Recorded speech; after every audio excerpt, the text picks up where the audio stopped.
Les 5 minutes s'étant écoulées, on va commencer. Alors, si mon micro n'est pas assez fort ou que j'ai fait une bêtise, vous prenez vous le micro et vous m'interrompez parce que je ne veux pas forcément tout de suite voir vos messages sur le chat. Donc, ça ne me dérange pas si vous me coupez. Voilà, donc on va dédier le reste de la journée aux complications neurologiques et à la neuroprotection. Et comme introduction, je vais vous présenter cette courte présentation que j'avais faite en 2019 lorsque on fêtait les 30 ans du switch artériel et donc en prenant comme modèle de réparation la transposition des gros vaisseaux. Alors pourquoi il y a un tel engouement pour la transposition des gros vaisseaux et le switch artériel? C'est parce que c'est une cardiopathie complexe, parce que le groupe de patients est très homogène, c'est toujours des nouveau-nés de maximum 3 semaines, et parce que c'est considéré un très grand succès chirurgical avec une réparation complète où on s'attend à ce que les patients aient une vie normale, ce qui n'est pas toujours le cas des cardiopathies complexes. Certes, les cardiopathies simples, on les répare, mais les cardiopathies complexes, vous allez voir tout au long de ce début, on ne fait souvent que les pallier avec des interventions qui ne sont pas correctrices. Mais là, c'est une complexe et elle était corrigée. Et donc, tout le monde s'attendait à ce que ces patients soient parfaits comme comme vous et moi, même si on n'est pas parfait, mais en tout cas qu'ils aient une très bonne vie par la suite. Et puis le switch artériel on a commencé à le faire environ maintenant 35 ans, mais à l'époque en 2019 c'était 30 ans, on fêtait les 30 ans des switches à Marine-la-Longue, puisque c'était l'institution qui a fait les premiers switches en France. Même Necker les a commencés avec un chirurgien qui s'était formé à Marine-la-Longue. Et donc, dans cette prestigieuse assemblée où on avait été invité toutes sortes de chirurgiens de niveau international, je me suis trouvée à faire ce topo parce que le seul réanimateur qui avait été invité s'est désisté 2 semaines avant. Pardon. Du coup, alors ça, enfin, voilà. Donc, la première grande étude qui s'est intéressée au devenir neurologique des transpositions opérées par le switch a été le Boston Circulatory Arrest Study. En fait, à l'époque, en 1998, lorsqu'on a commencé à le faire, on faisait un arrêt circulatoire complet en hypothermie profonde, point, sans aucune perfusion, en tout cas aux États-Unis. Et puis très vite, on a compris que c'était pas forcément le mieux, qu'on pouvait quand même les perfuser, mais on les faisait quand même en hypothermie avec un low flow. Et donc, cette étude comparait le devenu neurologique de ceux qui ont été faits en arrêt circulatoire complet avec ceux qui avaient été faits en hypothermie avec un low flow, donc un débit réduit. Et donc, comparer des deux groupes, donc au total, un peu moins de 200 transpositions. Les premiers résultats, tout de suite à la naissance, ceux qui avaient été faits perfusés faisaient beaucoup moins de convulsions que ceux qui n'avaient pas été perfusés. Donc, 11,4 fois moins de convulsions que... Voilà, donc c'était assez net. Un peu plus tard, donc ça c'est les années. Évaluation 6 mois plus tard, donc c'est des scores de développement moteur, notamment à 6 mois. Donc ils avaient pareil des scores plus bas lorsqu'ils n'avaient pas été perfusés que lorsqu'ils avaient été faits en low flow. À 4 ans de vie, donc là, on commence déjà à parler de la parole, de la coordination motrice. Il y avait également une différence. Et puis à 8 ans, là, il y avait carrément des problèmes de langage, de dextérité, des problèmes de comportement chez ceux qui avaient été faits en arrêt circulatoire complet. Donc, ça a été assez en faveur de la perfusion en low flow. Mais malheureusement, lorsqu'on les a vus même plus tard, donc là c'est à l'évaluation faite à 16 mois, il y avait plus grande différence. Et par contre, tout le monde avaient des problèmes puisque 33% de la cohorte en entier avait des anomalies IRM de développement du cerveau. Et une grande partie entre eux avaient besoin d'un support. Donc, en fait, c'était beaucoup de disappointment, puisque, y compris au niveau académique, voilà, ils étaient, quelle que soit la technique opératoire, ils avaient des soucis. Alors, il y a une autre grande cohorte, cette fois-ci en Allemagne, beaucoup plus importante, presque 2000 patients, dont uniquement 350 switch, quelques années plus tard. Donc, eux aussi, ils avaient fait une évaluation 1 an et demi, là, et ils avaient, donc lorsque vous faites une régression logistique en statistique, vous avez la possibilité d'extraire le pourcentage de variabilité dans le modèle qui est expliqué par chacune des variables. Et donc, en utilisant cette manœuvre très simple, lorsqu'ils ont fait leur évaluation à 1 an et demi, ils avaient constaté que les facteurs préopératoires expliquaient 30% de la variabilité dans le modèle. Donc, en fait, c'était des facteurs génétiques, des anomalies extracardiaques, du poids à la naissance et le centre dans lequel ils avaient été opérés. Donc, ça, c'était un peu gênant parce que ça voudrait déjà dire d'emblée qu'il vaut mieux être opéré dans un grand centre qui a de l'expérience que dans un petit centre qui débute. Donc, ils avaient utilisé des scores de développement psychomoteur et des scores de développement mental. Et donc, c'est là-dessus qu'ils avaient fait leur régression. Et ils avaient aussi constaté que parmi les facteurs intraopératoires et post-opératoires, donc notamment en post-opératoire, le besoin d'être mis en assistance, la durée de séjour, il n'expliquait que 5% de la variabilité. Donc, ça a commencé à attirer l'attention sur les facteurs préopératoires. Alors, effectivement, le cerveau commence son développement très tôt après la conception. Donc, ça, c'est les semaines avant la naissance. La neurogénèse commence très tôt, mais en fait, le vrai, entre guillemets, développement du cerveau se passe, en fait, dans les semaines qui précèdent la naissance. Donc là, la neurogénèse est à peu près terminée à 24 semaines et commence le remodelage du cerveau par des phénomènes d'apoptose. La synaptogénèse commence à peu près à ce moment-là. Et après la naissance, c'est surtout du remodelage. Et par contre, la myélinisation commence très tard et se poursuit très très longtemps après la naissance. Donc nous, on va intervenir là, à la naissance. Et effectivement, lorsqu'on analyse cette période anténatale en IRM, on voit que les enfants qui sont porteurs d'une transposition des gros vaisseaux, eh bien, ils ont déjà des anomalies de développement du cerveau. Ils ont un cerveau un peu plus petit, ils ont un métabolisme altéré et il y a une pulsatilité réduite du flux dans l'artère cérébrale moyenne. Et après la naissance, pareil, ils ont des anomalies préopératoires.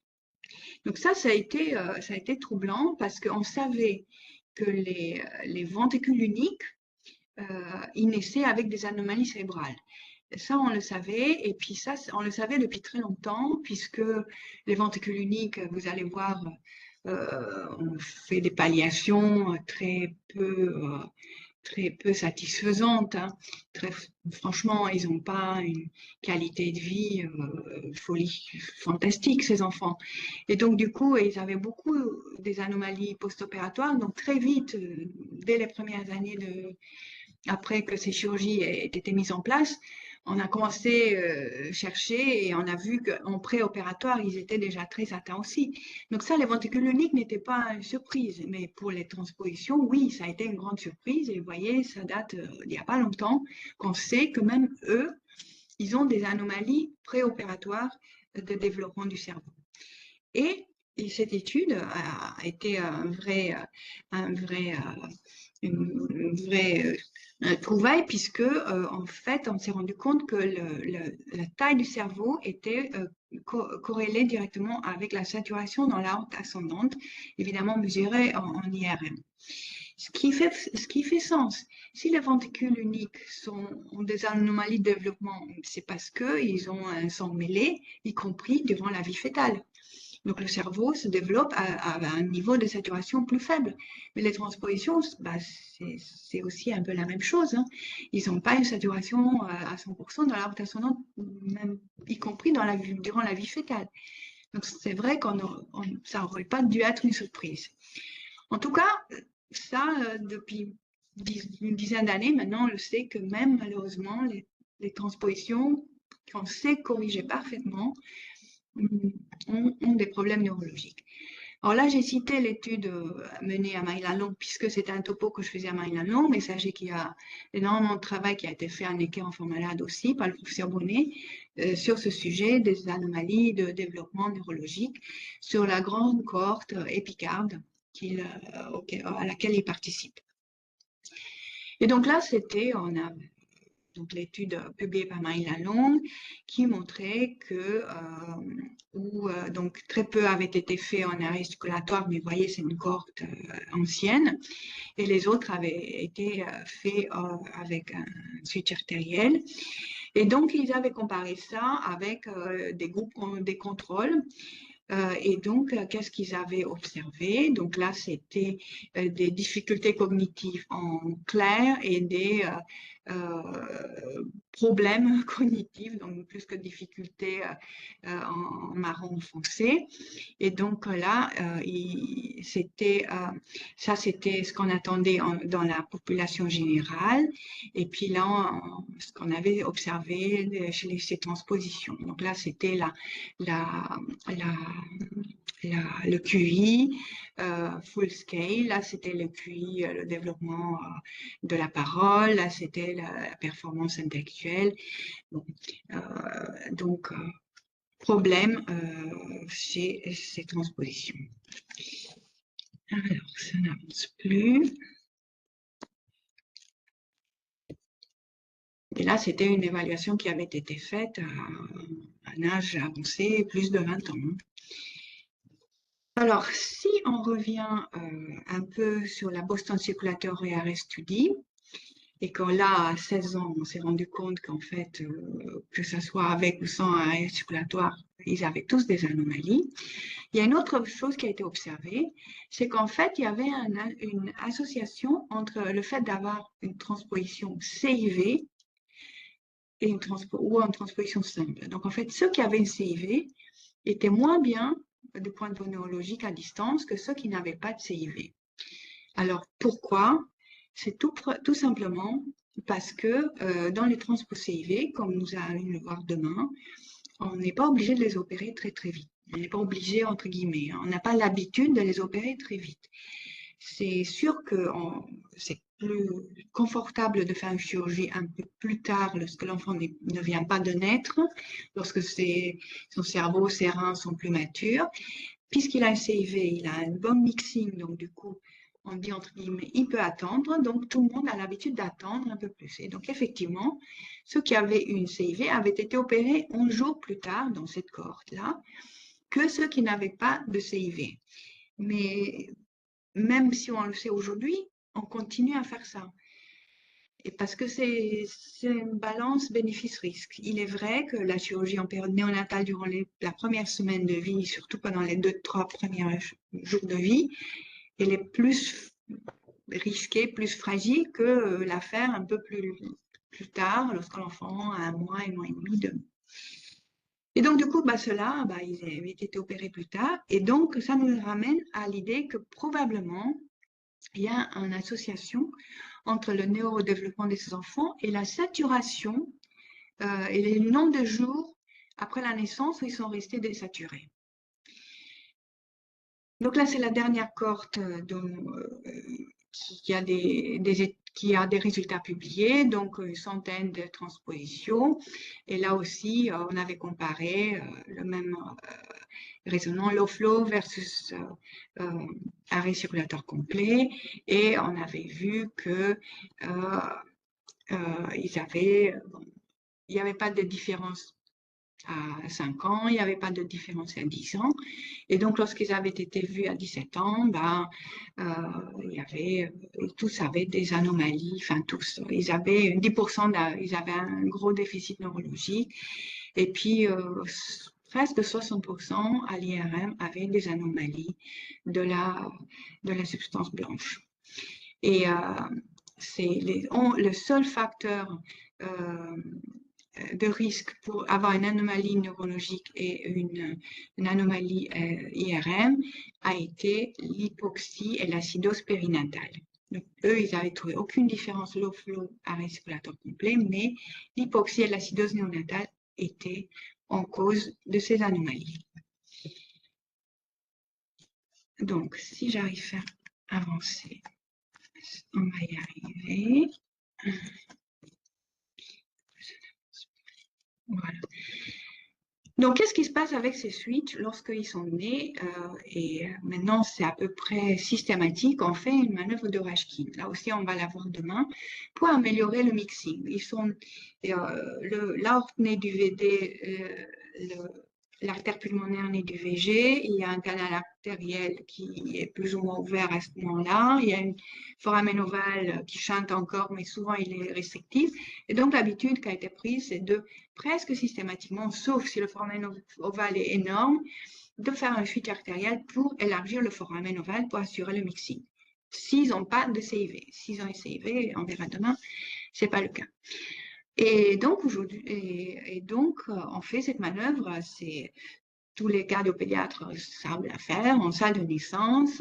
Ils montent carrément le cathéter via les vaisseaux ombilicaux sans anesthésie. Ils montent le ballon, contrôle échographique, ils tirent sur le ballon, ils font la manœuvre. Et donc, le foramen ovale s'élargit. Pardon, je vais brancher mon ordi parce que sinon, j'aurai plus de batterie. Excusez-moi, je vais chercher.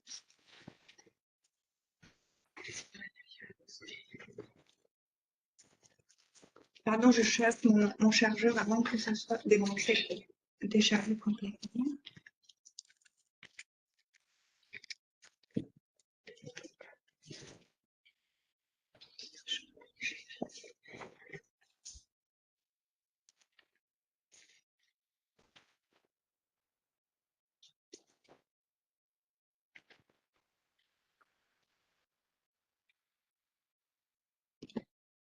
Voilà, nous sommes sauvés, pardon.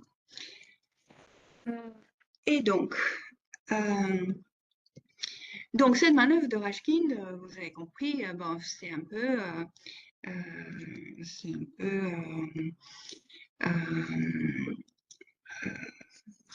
un aveugle, on tire sur le cathéter, au bout du cathéter il y a un ballon et le ballon déchire le foramen ovale, la membrane qui ferme partiellement le foramen ovale et élargit le foramen ovale. Donc il y a un risque embolique. Et donc du coup, dans cette étude, dans une toute petite effective, 26 patients, on s'est rendu compte qu'il y avait parmi les anomalies de post-opératoire dans les switches artériels, il y avait des anomalies qui auraient pu être compatibles avec des pathologies post-emboliques. Et donc, on a mis tout de suite en cause la manœuvre de cette manœuvre de Rashkin. Et donc, ça a été immédiatement un scandale. Une première étude, pas celle-ci, une première étude qui disait, voilà, ceux qui avaient une Rashkin avaient plus de leucomatie périventriculaire, donc des anomalies compatibles avec un risque embolique, que ceux qui n'avaient pas eu de Rashkin et qui avaient d'emblée un foramen ovale large. Ça a été un scandale. Donc, cette première étude était sortie en 2008, puisque ça voudrait dire que toute notre façon de faire et de prendre en charge les switches a été remise en cause. Donc, si on ne pouvait plus faire les Rashkin, qu'est-ce qu'on ferait? Est-ce qu'on les opérait à J1, à J2? Il fallait savoir.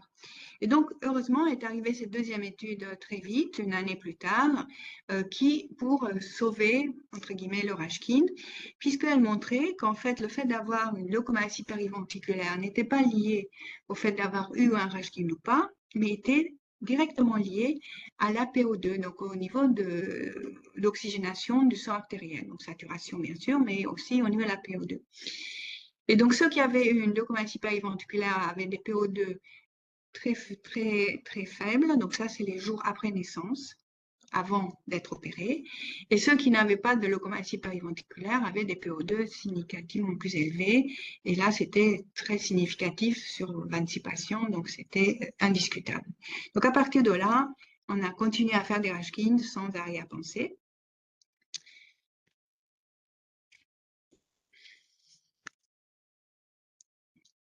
Mystère, pourquoi ça n'avance pas?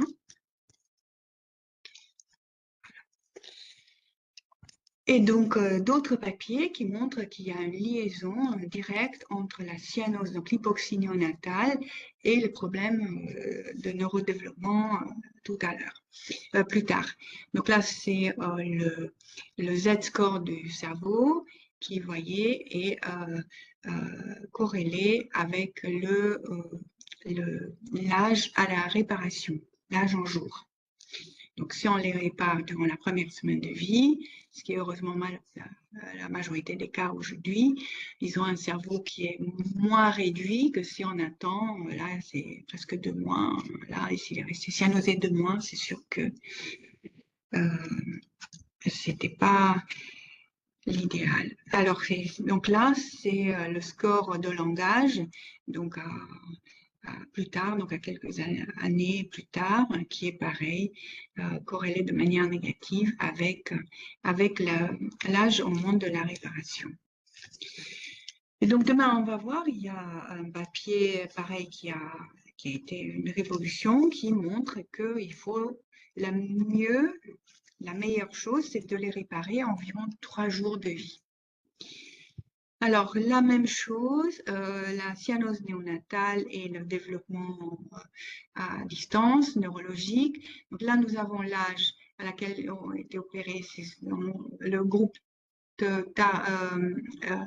early, donc précoce et le groupe tardif. Donc le groupe précoce, bon, c'est pas très précoce, hein, 1 semaine versus plus de 2 semaines. Et donc, ils ont des saturations préopératoires significativement plus basses. Ceux qui sont opérés tard, ça c'est la moyenne sur toute la durée en préopératoire. Il y en a même qui ont été intubés. Alors après, les raisons pour lesquelles ils n'ont pas été opérés, probablement des anomalies associées. Ils ont des durées de séjour plus longues et le Z-score du cerveau est significativement plus bas s'ils sont opérés tard. Donc, l'hypoxémie et les mauvais mixings sont des facteurs de risque. Alors, le diagnostic anténatal, donc là en France, nous avons énormément de chance. Il y a l'équipe de cardiopédiatres de l'Institut Montsouris qui avait fait énormément de progrès, qui avait formé les obstétriciens. Et donc, aujourd'hui, le diagnostic prénatal est presque toujours fait. En tout cas, en Île-de-France, il est excellent. Et donc, du coup, ces enfants naissent d'emblée, ils sont orientés vers des centres, ils peuvent être pris en charge à la naissance immédiatement. Donc, souvent, en Île-de-France, ils vont à Necker, malheureusement, à Maïlanong, on n'a pas de maternité, donc on peut les faire naître dans une maternité proche et puis les transférer, mais c'est vrai qu'à Necker, ils sont au même étage, ils traversent le couloir, donc souvent ils naissent à Necker. Et donc, ça a été un progrès énorme dans la prise en charge de la transposition. Et puis ceux qui sont découverts en postnatal, ils perdent quelques heures, bonnes heures, quelques jours, où ils restent cyanosés, hypoxiques. Et donc, c'est vrai que il y a, donc là vous avez la comparaison avec ou sans diagnostic anténatal, et même sur un très petit effectif, il y a déjà une différence significative. Alors, ce qui n'est pas le cas aux États-Unis, où le diagnostic anténatal est un vrai problème et il ne se fait pas. Donc, du coup, là-bas, il a même été proposé, lorsqu'ils ont mis en place un score de gravité, d'introduire le fait d'avoir un diagnostic anténatal comme un facteur prédictif de succès ou d'échec de la chirurgie. Je ne comprends pas pourquoi ça n'avance pas, mais je vais finir par le faire avancer. Voilà. Alors, il y a d'autres cohortes prospectives qui s'intéressent au problème, pas uniquement pour la transposition, mais y compris pour le phallo et la CIV, qui, soyons honnêtes, aujourd'hui, on les considère comme les cardiopathies simples, qu'on corrige sans problème. Et en tout cas, c'est notre discours devant les parents. Et il sera opéré, il sera réparé, on n'en parlera plus. Et bah, aujourd'hui, on commence à s'intéresser même à cela. Les phallos maintenant, je pense que vous avez eu les cours, on a compris que la réparation qu'on leur proposait il y a 30 ans n'a pas été la meilleure puisqu'on ouvrait un peu trop largement la voie pulmonaire et aujourd'hui ils reviennent tous avec une défaillance ventriculaire droite, donc ils ont besoin d'une valvulation de la voie pulmonaire. Mais au plan intellectuel, neurodéveloppemental et succès dans la vie, pour l'instant, personne ne s'y est intéressé et les CIV encore moins. Là, franchement, le discours aujourd'hui est « vous inquiétez pas, chers parents, il n'y aura aucun souci plus tard ». Bon, on verra si on peut tenir ce discours dans quelques années. J'ai encore vérifié hier, il n'y a pas encore de résultats de ces cohortes. Donc ça, c'est une cohorte allemande. Et là, je ne me souviens plus dans quel pays, peut-être espagnol. En tout cas, ça, c'est la première qui a été proposée. Il y a avec une donc réparation des cardiopathies durant les 3 premières années de vie. Ça sera intéressant de voir ce que ça donne au niveau des phallos et des CIV. Alors, que faire? Les facteurs de risque que l'on connaît aujourd'hui, peut-être qu'il y en a d'autres, c'est le risque embolique. Donc, vous imaginez bien qu'une transposition qui attend en préopératoire et qui a une perfusion, tout ce qu'elle injecte dans sa perfusion arrive dans le ventricule droit et peut arriver directement au cerveau. Donc, tous les bullets qui sont largement répandues, chaque fois comme un robinet à 3 voies, il y a une bullette qui part, malgré toutes les précautions qu'on prend, ça peut arriver direct dans le cerveau. Et alors après, le réchauffement, le refroidissement, on a un tout petit peu parlé au cours de CEC. L'interface entre le sang chaud et le sang froid fait qu'il y a un phénomène de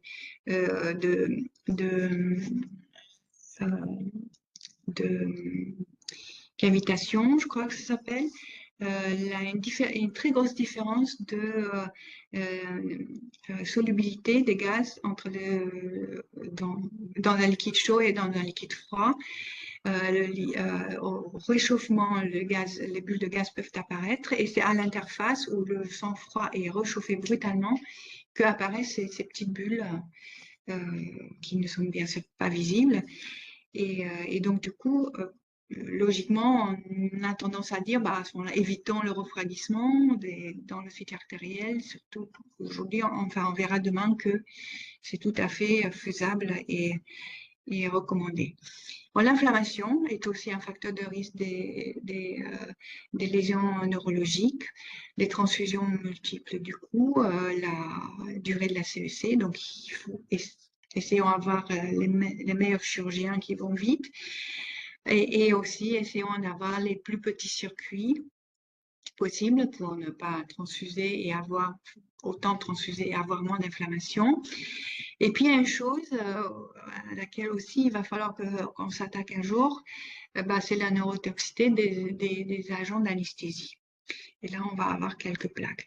Donc, pour la normothermie, à l'époque, j'avais rendu hommage au docteur Durandi qui venait de nous quitter et qui a énormément travaillé pour répandre cette notion de normothermie pour les switches. Donc, lui, il avait travaillé dans un institut euh, privé et malgré tout, c'était un très, très bon enseignant. Il n'avait jamais mis les pieds dans un CHU, mais il aurait largement mérité. Donc, il a formé une génération de perfusionnistes et de médecins pour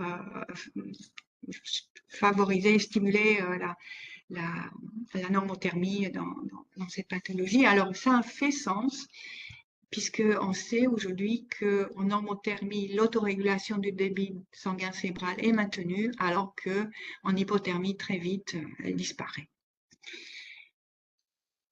Et donc aujourd'hui, et donc cet après-midi, Dr Bourgoin va largement vous reparler de la NIRS et de comment monitorer l'autorégulation par le biais de la NIRS. On a déjà rappelé ce index, le COX, et donc c'est un index de coefficient de corrélation entre la débit cérébral et le débit et la perfusion cérébrale. Donc il faut qu'il n'y ait pas de corrélation, il faut qu'on soit sur le plateau. Et donc chaque fois qu'il y a une corrélation, ça veut dire qu'il n'y a pas d'autorégulation. Donc la corrélation, le maintien de l'autorégulation est là. Mais il va vous détailler tout ça avec ce moniteur. Il va vous le détailler. Donc je ne vais pas continuer. Alors, ce qui a été aussi proposé, lorsque dans les transpositions des gros vaisseaux, il y a une interruption de l'arche aortique, c'est l'équipe de... C'est pas possible. Ah, pardon, je vais l'éteindre. Il y a une interruption de l'arche aortique, donc il faut réparer l'arche. Forcément, on va la faire en hypothermie aussi, même si on sait que les suites, c'est mieux de les faire en normothermie. Et donc, du coup, l'équipe de Marie Lalonde a même proposé que même dans les suites avec interruption d'arche, qu'on fasse quand même la normothermie en perfusant l'aorte descendante. Donc, bon, je ne vais pas vous cacher qu'aujourd'hui, malgré qu'ils aient publié ça, ils continuent quand même à faire l'hypothermie lorsqu'ils réparent l'arche aortique. Mais juste pour vous illustrer qu'il y a beaucoup d'efforts faits pour qu'on respecte la normothermie dans les suites. Et puis oui, les produits d'anesthésie sont neurotoxiques chez les nouveau-nés. Et pourquoi? Et je vais essayer très vite faire un sommaire du problème. Donc en fait, tous les produits d'anesthésie, comment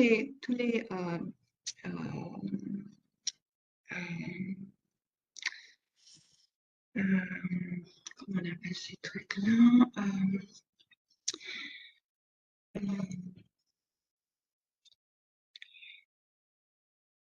Alors, aidez-moi. Ce sont des produits qui font dormir. Des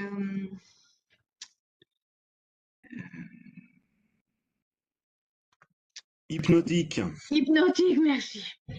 Tous les hypnotiques agissent en inhibant la transmission des neurotransmetteurs. Or, on sait aujourd'hui, enfin pas aujourd'hui, on le sait depuis longtemps, que les synapses, lorsqu'elles ne sont pas utilisées, elles disparaissent. C'est comme ça que se fait le remodelage de notre cerveau. Toutes les voies qui ne sont pas utilisées finissent par disparaître et les voies qui sont utilisées finissent par se développer et prendre de l'ampleur. Et donc, ce que font les anesthésiques, ils coupent cette neurotransmission. Donc, en toute logique, si on le fait pendant une période courte, il y aura probablement peu de dégâts puisqu'il y aura peu de synapses qui vont disparaître. Mais si on le fait pendant longtemps, il y aura beaucoup de synapses qui auront disparu pendant ce temps-là. Alors, ce qui n'est pas le cas des opioïdes et aussi du Dexdor. Donc, tous ces synapses, tous ces produits, tous ces qui agissent sur les neurotransmetteurs, seraient à bannir, puisque ils ont été montrés surtout dans des études animales, par exemple la kétamine, augmente la neuroapoptose jusqu'à 40 fois chez le rat néonatal. Donc maintenant, je sais qu'il y a, il y a des modes. Aujourd'hui, c'est la mode kétamine. Tous mes collègues font la kétamine, tous les patients, y compris en néonat. Moi, j'en fais jamais. Et les patients adultes qui ont eu la kétamine, moi, je les revois en consulte d'anesthésie des fois, ils me disent, mais qu'est-ce que vous voulez, monsieur, qu'on change pour la prochaine fois que vous serez endormi? Je ne sais pas, mais j'ai vu des choses lorsque je me suis réveillée. C'était très bizarre, je veux plus ça. Bon, je pense qu'ils avaient eu la kétamine. En tout cas, si vous pouvez éviter la kétamine chez le nouveau-né, rien, je ne connais aucune étude en néonat humaine qui montre qu'il y a des problèmes. Mais lorsque je vois ça chez les rats, je me dis qu'il peut y avoir un problème chez les nouveau-nés aussi. Et puis le protoxyde d'azote, il agit exactement comme la kétamine sur le même récepteur, donc celui-là aussi il est à bannir. À Maïlanon, ils nous l'ont supprimé déjà. L'isoflurane, et il paraît que même le vieux midazolam, lorsqu'il est donné à des concentrations thérapeutiques pendant plus de 6 heures, augmente la neuroapoptose chez le rat. Bon, après, il y a aussi des produits qu'on ne peut pas trop se passer de tout. En tout cas, les opioïdes, jusque-là, en tout cas, dans l'état actuel des connaissances, on peut y aller. Donc, une bonne dose de sulfentanyl fera l'anesthésie. Et puis le Dexdor, qui est très à la mode, il n'est pas... à Maïlanon, j'ai aucune expérience personnelle, donc je l'ai utilisé un tout petit peu à Necker, et de ce que j'ai vu, il est assez difficile à manier puisqu'il est très vasodilatateur, donc il faut savoir le gérer. Mais les opioïdes, c'est vrai qu'il y a une stabilité hémodynamique telle, et puis maintenant, si en plus il n'est pas neurotoxique, moi j'irais pour les opioïdes. Et donc, des études, parce qu'on ne va pas juste parler comme ça de notre expérience. Donc, une très grosse série américaine. Donc, une seule exposition à l'anesthésie à l'âge, en dessous de l'âge de 4 ans ne pose pas de problème. Et dès qu'on répète l'anesthésie, il y a des problèmes d'apprentissage plus tard. Alors là, c'était des jumeaux. Et donc, il y avait un qui a été opéré et pas l'autre. Et donc, la conclusion, c'est qu'une seule exposition à l'anesthésie avant l'âge de 3 ans, pareil, n'a pas d'impact plus tard. Là, c'est une grosse cohorte, et qui montre qu'une heure d'anesthésie, même avant l'âge de 5 mois, ne pose pas de problème. Le problème chez nous, c'est qu'on n'a jamais une heure d'anesthésie. Alors moi, quand j'avais montré cette plaque, un des chirurgiens s'est levé, il a dit, bon, on n'a qu'à arrêter l'anesthésie en cours de route. Bon, c'était une blague, bien sûr, mais voilà. Malheureusement, ça, on ne pourra pas le faire, une heure d'anesthésie dans notre domaine. Et là, ça n'avance pas.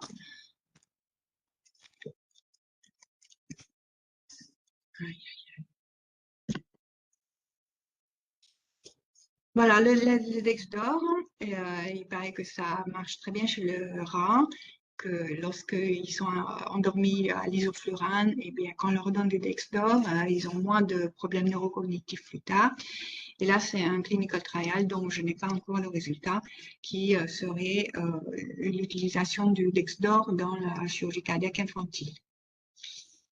Post-opératoire, le plus gros problème est évidemment l'assistance circulatoire, qui a donc un facteur de risque important, donc de soucis de développement psychomoteur et mental.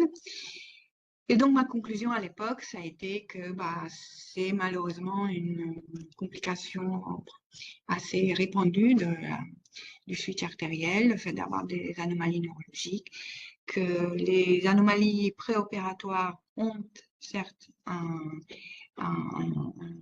un rôle, mais que le management préopératoire était aussi très important et que notamment on devait tout faire pour faire en sorte qu'ils soient les mieux oxygénés en préopératoire. Il y a certains avantages à favoriser la CEC normothermie. Et puis, comme d'habitude, il faut toujours finir en disant qu'on ne sait pas assez et qu'il va falloir qu'on continue nos investigations, et notamment par rapport à la neurotoxicité des anesthésiques. Alors, là, j'ai fini cette introduction et je vais retourner aux quelques diapos du cours CEC. Puisqu'on n'avait pas parlé du tout à l'époque, lors du module précédent, de la neuroprotection en CEC. Donc, il est là. Je vais l'ouvrir et le partager.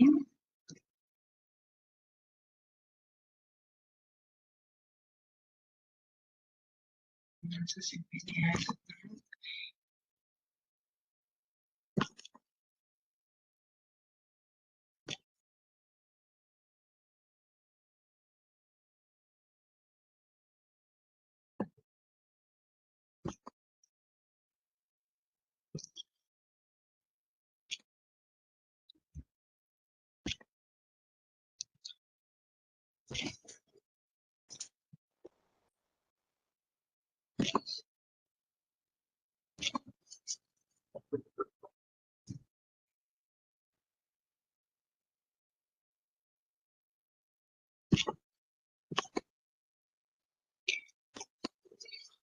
OK.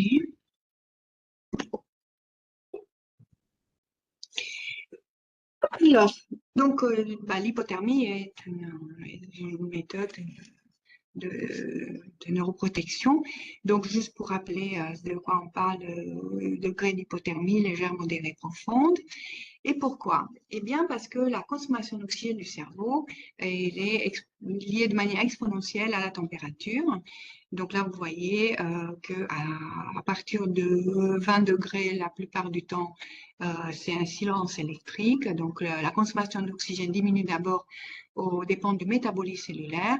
Et puis carrément, à 18 degrés, il n'y a plus du tout d'activité électrique. Et donc, on définit ce Q10, le index thermique, qui est donc la variation de la CMR, de la consommation d'oxygène du cerveau lorsque la température varie de 10 degrés.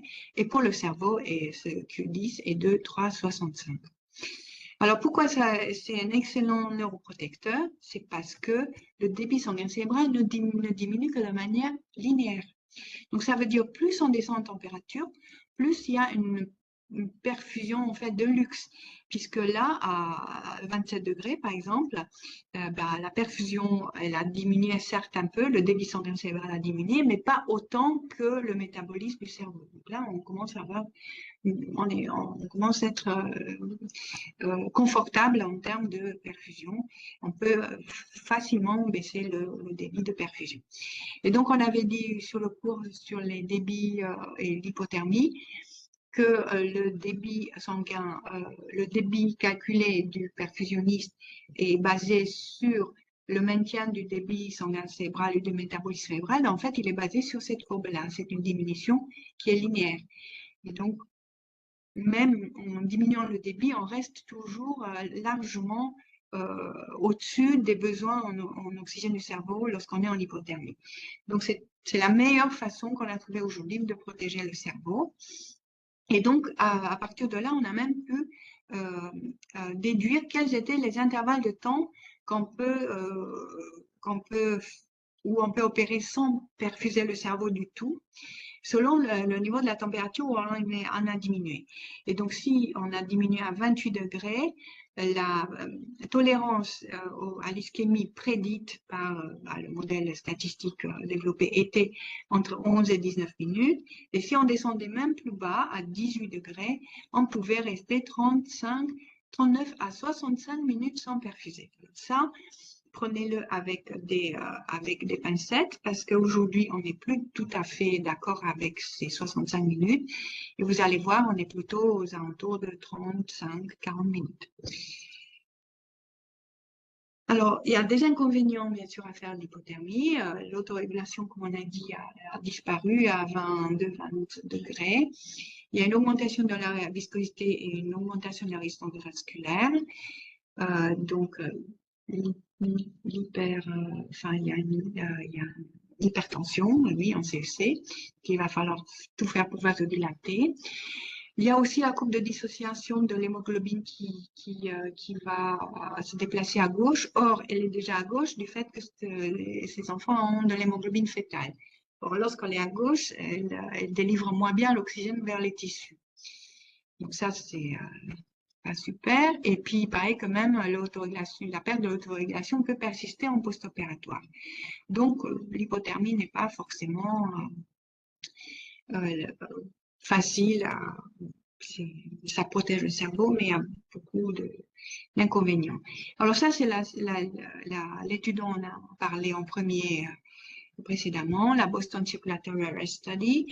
Et donc, du coup, on l'a déjà dit, lorsque ces nouveau-nés ont été vus en post-op immédiat, ils convulsaient plus s'ils n'avaient pas été perfusés que s'ils avaient été perfusés. Ils avaient plus d'activité électrique critique. Et puis, plus tard, à 4 ans, à 8 ans, tout était en faveur de la perfusion, mais malheureusement, lorsqu'on les a vus à 16 ans, ils étaient à peu près identiques et ils avaient tous les mêmes anomalies.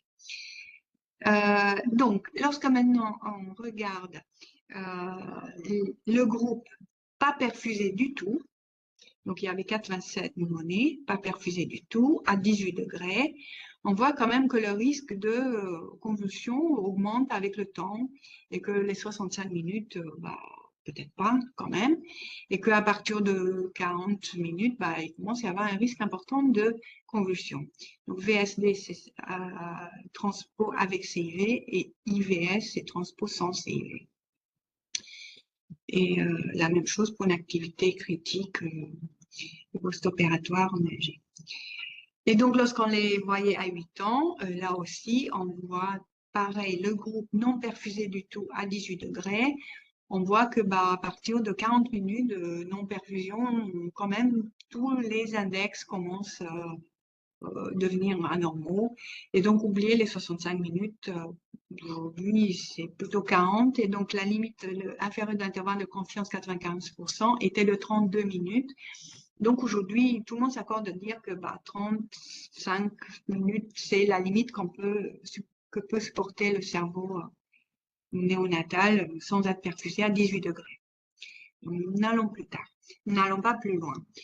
Et puis heureusement, on a développé une autre technique qui n'est plus juste les refroidir et ne pas les perfuser, mais qui est la perfusion cérébrale sélective. C'est quelque chose qui a été proposé il y a assez longtemps maintenant. Et heureusement, ça a été proposé. Donc, la première publication, c'est 96.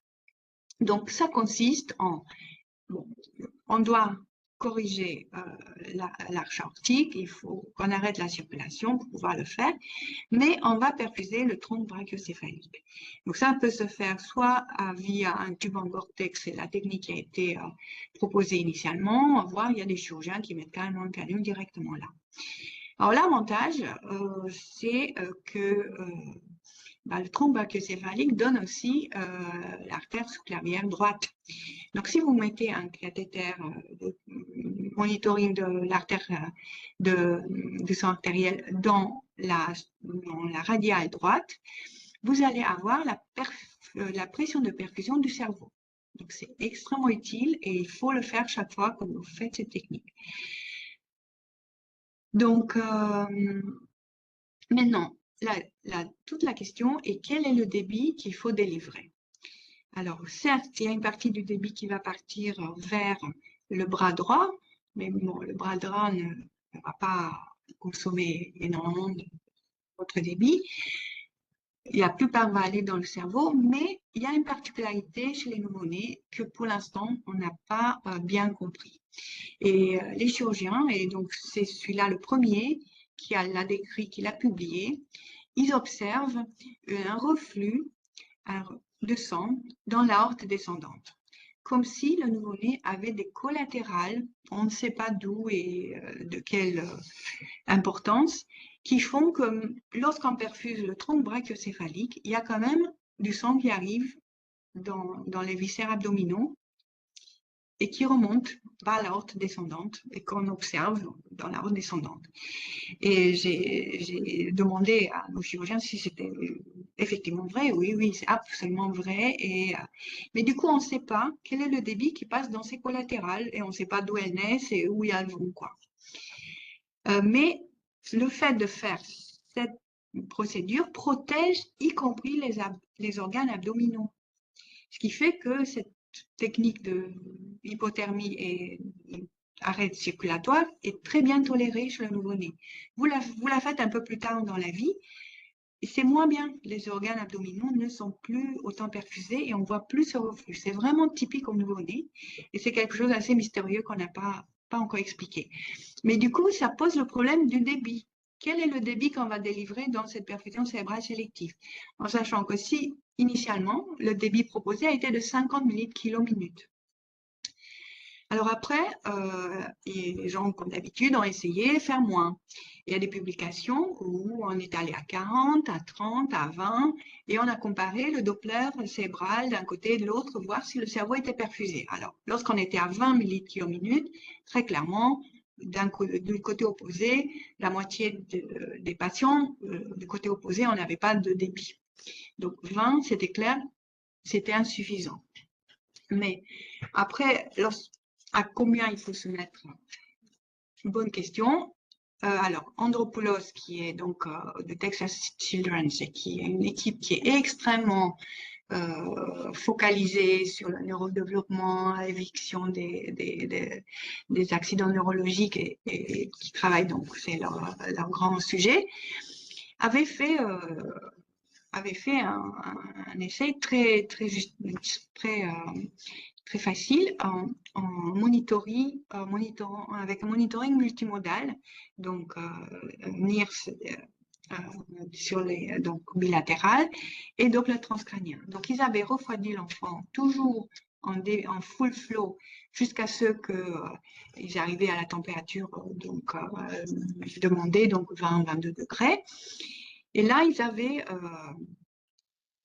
avaient noté les chiffres de la NIRS et ils avaient pris les constantes du Doppler transcrânien. Ensuite, ils ont mis en place cette technique de perfusion cérébrale sélective et ils ont augmenté le débit jusqu'à ce qu'ils arrivaient exactement au même chiffre de NIRS et au même paramètre de Doppler transcrânien. Et ben, ils avaient observé une variabilité énorme puisqu'il y avait des patients qui avaient besoin de 24 millilitres/minute et il y en a d'autres qui avaient besoin de 94 millilitres/minute. Donc peut-être que ceux avec 94 avaient plus de collatéral mystérieuses que ceux à 24. Mais juste pour vous dire qu'il n'y a pas de recette malheureusement. Et donc aujourd'hui, on est encore à se demander mais quel débit il faut mettre.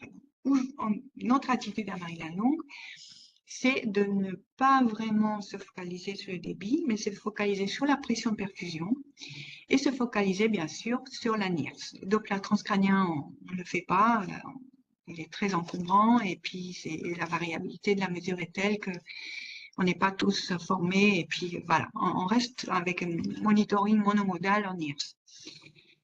Et donc l'idée c'est d'augmenter la pression de perfusion puisqu'on a cathétérisé la radie à droite jusqu'à ce que la NIRS revienne au chiffre, reste au chiffre de avant l'arrêt circulatoire. Et puis faire ceci et varier le débit pour maintenir la NIRS constante. Alors après, lorsqu'on arrive à des températures aussi basses, l'autorégulation n'étant pas maintenue, c'est vrai que le débit va être assez proportionnel à la pression. Donc en fait, tout est une histoire de pression. Quelle est la pression qu'on va se donner pour perfuser le cerveau pour ne pas trop lui donner de débit? Et c'est probablement entre 40 et 50 mm/mercure, ce qui est un peu logique puisque c'est à peu près les pressions qu'on respecte aussi avant de commencer la perfusion cérébrale sélective. Donc il n'y a pas de raison que lors de cette technique, on ait d'autres pressions. Mais vous voyez, donc le débit, encore une fois, moi, mon impression, c'est qu'on ne le connaît pas. Alors, par exemple, à Marie-Lalonde, on avait une règle, on va mettre 60% du débit théorique. Et puis, on se battait avec les chirurgiens et puis on vasodilatait à mort le patient pour que ça passe quand même pas tout dans le cerveau, puisque sinon le cerveau était hyper perfusé. Lorsque j'étais à Necker, on avait une autre recette, c'était plutôt 30 à 40 millilitres kilo. Bon, je pense qu'il n'y a pas de recette débit et que la recette est plutôt pression de perfusion et surveillance de la NIRS. Et puis le débit QASP. Voilà, mais c'est mon impression et probablement Dr Bourgoin va revenir là-dessus et vous allez peut-être avoir plus d'éléments de réponse. Alors, il y a une autre chose dont on parle lorsqu'on fait de l'hypothermie, comment gérer l'équilibre acido-basique en pH stat ou alpha stat. Et donc, je donne toujours cet exemple qui est certes très puéril. Pour moi, ça a été en tout cas la façon dont j'ai compris le pH stat et le alpha stat. Donc, les mammifères et les poissons. Donc, les mammifères qui font l'hibernation vont faire du pH stat et les poissons, eux, ils vont faire de l'alpha stat. Alors, en quoi ça consiste? Eh bien, les mammifères qui vont hiberner, ils vont respirer moins et ils vont augmenter beaucoup leur capnie. Et donc, ça va les rendre somnolents. Et puis, il y a un cercle vicieux qui fait que plus ils dorment, plus ils sont hypercapniques et plus ils dorment. Et donc, du coup, en étant très hypercapniques, ils vont avoir un pH qui est donc acide. Alors, le poisson, lui, il nage dans des eaux de températures différentes, mais lui, il dort pas. Lorsqu'il s'endort pas lorsque la température de l'eau diminue. Il s'endort pas parce qu'en fait, il a besoin que ses enzymes continuent à travailler. Et donc, du coup, j'espère que j'ai pas dit une bêtise. Donc, ils vont prendre la température de l'eau dans laquelle ils nagent, mais en fait, c'est l'inverse. Le pH doit rester constant. Donc, c'est les... Pardon, j'ai dit une bêtise. Donc, les mammifères, ils vont changer leur pH, alors que les poissons, ils vont pas changer leur pH. En tout cas, où je veux en arriver, c'est que soit on travaille en respectant le pH, soit on travaille en respectant la capnie. On ne peut pas respecter les deux. En sachant que les machines dont on dispose vont toujours réchauffer le sang que vous donnez à l'analyseur et ils vont vous rendre les résultats à 37 degrés. Donc, il va falloir rentrer dans la machine la température dans laquelle vous travaillez pour qu'il puisse faire un ajustement parce que la mesure se fera à 37, mais l'ajustement, le calcul sera fait pour que vous rendiez le résultat à la température où vous vous situez. Donc, si vous travaillez à capnie constante et à pH variable, donc c'est que font vous allez avoir une vasoconstriction cérébrale puisque et donc c'est en fait vous allez maintenir l'autorégulation cérébrale. Donc il y a des arguments pour dire que c'est la meilleure façon de faire. Et donc chez l'adulte, on travaille souvent en alpha-stat. Pourquoi? Parce qu'on ne veut pas vasodilater le cerveau, parce qu'il y a un risque embolique lorsque notamment du fait de l'athérosclérose qu'ils présentent tous au moment chez les adultes. Donc, on ne veut pas trop vasodilater le cerveau. Donc, chez l'adulte, on travaille beaucoup en alpha-stat. Alors, le pH-stat, il va y avoir la CO2 augmente, le pH reste constant. Et donc, ça génère une vasodilatation cérébrale du fait de l'hypercapnie. Alors,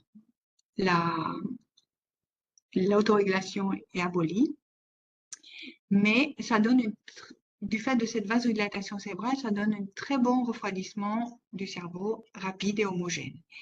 Et donc, le risque embolique étant très faible chez l'enfant, du fait de il n'y a pas d'athérome, chez ces pédiatriques, on va plutôt travailler en pH stat. Bon, je ne suis pas très sûre que ça a été très clair, mais en tout cas, Voilà. Alors après, lorsqu'on fait cette chirurgie, notamment en période néonatale, ben, il va falloir euh, euh, être consciente que le métabolisme du cerveau de nouveau-né est plus intense. Donc, du coup, il faut toujours être avec des débits plus importants. On avait dit, lorsqu'on calcule les débits néonataux, au lieu de se mettre à 100 millilitres, on se met toujours à 150. Et bon, il utilise exclusivement du glucose, donc il faut surtout pas qu'il y ait d'hypoglycémie. Et puis, il faut être extrêmement vigilant à l'hypoxémie puisque la myélisation donc, est toujours en cours. Et donc, on va juste dire deux mots de cette leucomasie périventriculaire dont on parle beaucoup. Et je crois que, notamment s'il posait la question demain à Manuel Kosorotov, quelle est pour elle la signification de ces leucomasie périventriculaires, moi, pour ce que j'ai trouvé, c'est assez discutable. Donc, c'est une maladie, c'est une pathologie qui est typique au nouveau-né et qui consiste en une nécrose focale de la matière blanche qui entoure la paroi latérale des ventricules latéraux. Donc, ça a été clairement démontré que, bon, ça c'est un cas caricatural, il y a plusieurs degrés de leucomalacie.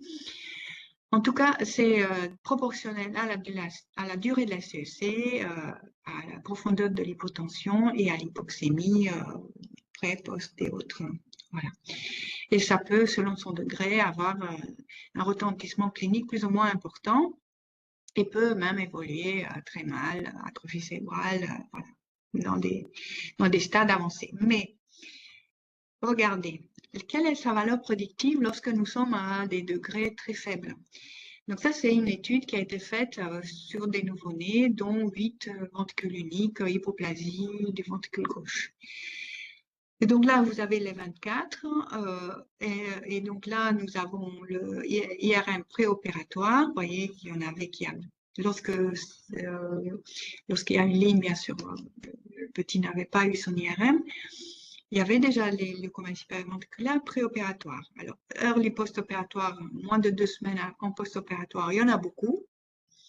Il y en a presque la moitié qui ont une leucomatie périventriculaire, étiquetée comme ça sur les images IRM. Et puis, lorsqu'on les revoit quelques semaines plus tard, bah, il n'y a presque plus. Donc, voilà, j'ai pas la réponse, mais méfiez-vous un peu, ne soyez pas trop négative lorsqu'en post-op, vous retrouvez ces images de leucomatie périventriculaire, surtout des stades pas très avancés. Et posez la question à Manuel demain, vous allez voir, vous allez la mettre dans l'embarras parce que je pense qu'effectivement, ces lésions sont pas toujours évidentes à, à évaluer. Et puis enfin, ça c'était la première publication qui avait mis qui avait tiré la sonnette d'alarme sur le risque de l'anesthésie générale pour le développement du cerveau chez les nouveau-nés. Et enfin, même si c'est pas la plaque même si c'est pas de la neuroprotection, c'est simplement, j'avais trouvé cette publication un peu ancienne, mais qui fait très très peur, le nombre d'emboles particulières ou de gaz qui sont détectés par le Doppler carotidien. Donc, il y a je sais plus combien de patients il y avait dans la cohorte. Là, le point noir, c'est la médiane. Donc, ça, c'est l'incision.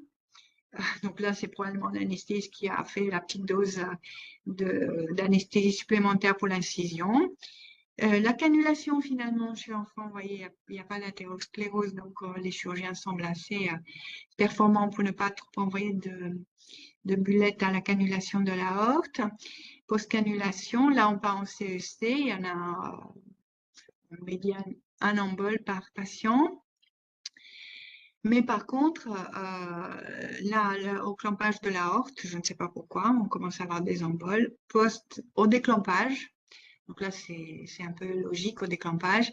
Il faut bien sûr purger les cavités cardiaques d'une manière très, très soigneuse. Donc là, il y a toujours, on le voit souvent, il y a même des emboles qui partent dans la coronaire droite et on voit un petit sus-décalage, malheureusement.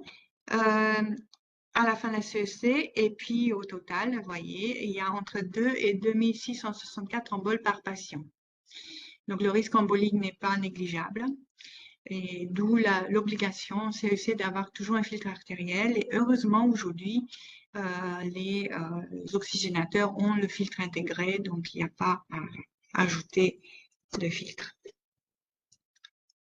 Voilà. Et donc là, j'ai terminé ma petite introduction et mon petit complément CEC. Avez-vous des questions?